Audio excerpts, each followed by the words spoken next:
আল্লাহর এক বান্দা ছিল নামাজে সেজদায়। তখন আল্লাহ রাব্বুল আলামিন তাকে ডাক দিয়ে বলে, বান্দা তুই যতই নামাজ পড়, যতই সেজদা কর, তোর জায়গা জাহান্নাম। এই কথা শুনে বান্দাটি বলল, আলহামদুলিল্লাহ।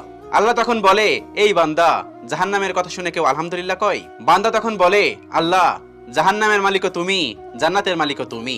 তুমি আল্লাহ খুশি হয়ে যদি আমাকে জাহান্নামও দাও, তাও আমার আপত্তি করার কোনো অধিকার নেই। আল্লাহ তখন বলেন, বান্দা, জাহান্নামে গেলে তুই পুড়ে যাবি, তোর খুব কষ্ট হবে।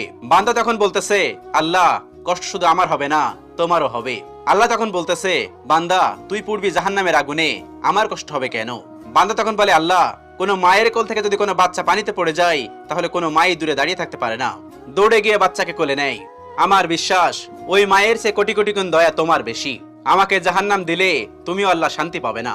আল্লাহ তখন বলে, বান্দা, এই দলিল তুই কই পাইলি? বান্দা তখন বলে, আল্লাহ, আমাদের জাতির পিতা ইব্রাহিম আলাইহিস সালাম তোমার প্রেম মুখে নিয়ে যখন নমরুদের আগুনে পড়ে গেল, তার আগেই তুমি বলে দিলে